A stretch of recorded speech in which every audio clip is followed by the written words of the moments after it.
자, 오늘 우리가 함께 파헤쳐 볼 주제는 바로 샌드박스와 화이트박스입니다. 이름만 들으면 뭐 비슷한 상자 이야기인가 싶지만 전혀 아니에요. 하나는 우리 시스템을 지키는 철옹성 같은 요새고요. 다른 하나는 흠없는 소프트웨어를 만들기 위한 정교한 청사진이거든요. 이 두 가지가 어떻게 우리의 디지털 세상을 안전하고 또 안정적으로 만드는지 지금부터 한번 제대로 들여다보겠습니다. 이런 경험 다들 한 번씩 있으시죠? 뭔가 꼭 열어는 봐야겠는데 이메일 첨부 파일이 영 찝찝할 때, 아니면 어디서 받은 파일인데 출처가 좀 애매할 때, 이거 클릭 한번 잘못됐다가 내 컴퓨터가 통째로 날아가는 거 아닌가 하는 생각에 손가락이 망설여지잖아요. 바로 이런 외부로부터의 위협, 어떻게 안전하게 다룰 수 있을까요? 자, 이번엔 관점을 안으로 한번 돌려보죠. 우리가 매일같이 쓰는 스마트폰 앱이나 컴퓨터 프로그램들, 잘 쓰다가 갑자기 팍 꺼지거나 이상한 오류 메시지를 막 뿜어내면 정말 화나잖아요. 개발자들은 대체 어떻게 그 수십만 줄이나 되는 복잡한 코드 속에서 이런 문제들을 미리 찾아내고 완벽에 가까운 프로그램을 만들어내는 걸까요? 네, 그래서 아까 던졌던 첫 번째 질문, 의심스러운 파일을 어떻게 안전하게 열어볼까에 대한 답부터 찾아보겠습니다. 정체를 알 수 없는 외부의 위협으로부터 우리를 지켜주는 아주 영리한 방패가 있거든요. 그 이름이 바로 샌드박스입니다. 샌드박스, 이게 말 그대로 모래놀이터라고 생각하시면 아주 쉽습니다.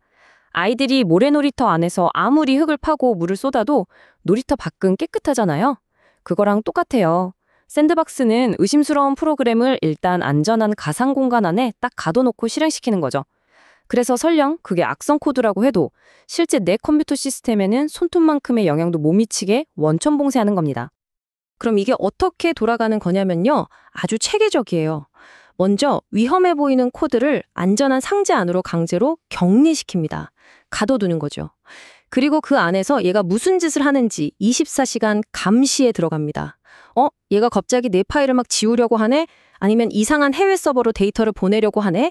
이런 움직임이 포착되면 즉시 그 행동을 분석해서 이거 위험한 놈이구나 판단하고요. 실제 시스템에 해를 끼치기 전에 가차없이 차단해버리는 겁니다. 정말 철통방어죠. 사실 이 샌드박스는 뭐 엄청 특별하고 멀리 있는 기술이 아니에요.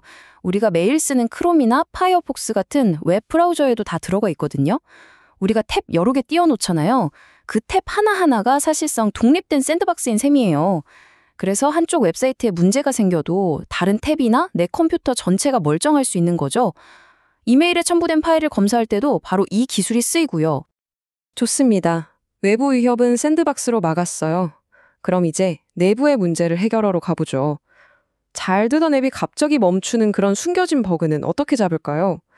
여기에 등장하는 게 바로 개발자들이 소프트웨어의 내부를 들여다보기 위해 사용하는 일종의 현미경, 바로 화이트박스 테스트입니다.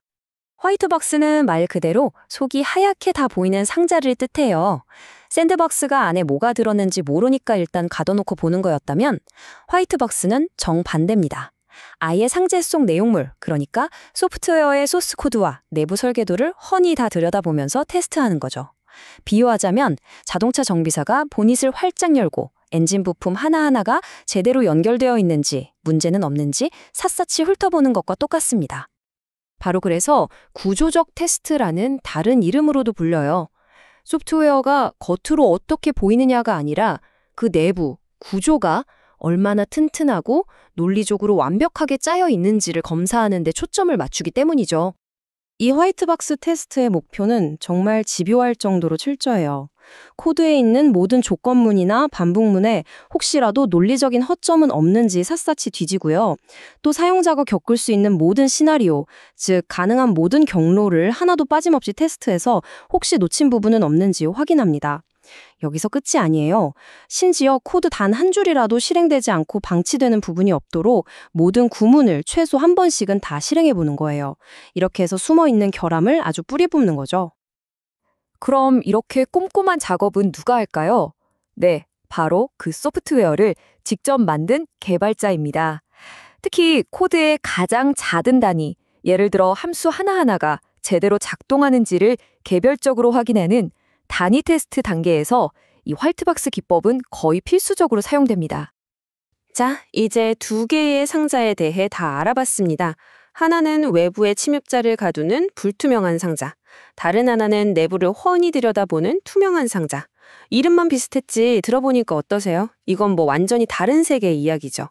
얼마나 다른지 지금부터 명확하게 비교해 드릴게요. 가장 중요한 핵심 차이가 바로 이거예요. 샌드박스는 외부의 알 수 없는 코드로부터 내 시스템을 지키는 방어의 개념입니다. 반면에 화이트박스는 코드의 품질 자체에 결함이 없는지 확인하는 진단의 개념이고요. 관심의 방향이 완전히 반대인 거죠. 표를 보시면 그 차이가 한눈에 들어오죠? 샌드박스는 보안 분야 기술이고 화이트박스는 소프트웨어 테스팅 분야 기술이에요. 핵심 개념도 샌드박스는 격리, 화이트박스는 내부 구조에 대한 완벽한 지식이죠. 목적도 당연히 다릅니다. 샌드박스는 시스템 손상 같은 사고를 막는 거고 화이트박스는 논리적인 결함을 찾아서 품질을 높이는 거고요. 그러니 이걸 사용하는 주체도 샌드박스는 보안 시스템이나 운영 체제가 알아서 하는 거고 화이트박스는 개발자가 직접 하는 겁니다. 완전히 다른 길을 가는 거죠. 이렇게 각자의 영역에서 정말 중요한 역할을 하고 있는 두 기술. 그렇다면 앞으로는 어떻게 될까요? 이 보안과 품질을 책임지는 두 상자의 미래는 어떤 모습으로 발전해 나갈지 잠시 엿보도록 하죠. 요즘 보안에서 가장 뜨거운 키워드가 제로 트러스트, 즉 아무도 믿지 말라는 건데요. 모든 것을 일단 의심하고 검증부터 하자는 거죠. 그러니 어때요? 일단 안전한 곳에 가둬놓고 검증하는 샌드박스의 역할은 앞으로 훨씬 더 중요해질 수밖에 없겠죠. 한편 화이트박스 테스트는 AI 기술과 만나서 진화하고 있습니다. AI가 복잡한 코드를 알아서 분석해서 필요한 테스트를 자동으로 만들어주고 결과까지 분석해주는 거예요. 개발자들은 덕분에 훨씬 더 빠르고 효율적으로 완벽한 품질의 소프트웨어를 만들 수 있게 될 겁니다. 자, 오늘 이야기는 여기까지입니다. 외부의 위협으로부터 우리를 지켜주는 보안의 방패, 샌드박스, 그리고 내부의 결함으로부터 우리를 지켜주는 품질의 청사진, 화이트박스. 디지털 세상이 점점 더 복잡해지는 지금, 기술에 대한 우리의 신뢰를 지키기 위해 이 두 가지 축 중에서 과연 어떤 것이 더 중요해질까요? 외부의 공격을 막는 것일까요? 내부의 완성도를 높이는 것일까요? 여러분의 생각은 어떠신지 한번 고민해 보시면 좋겠습니다.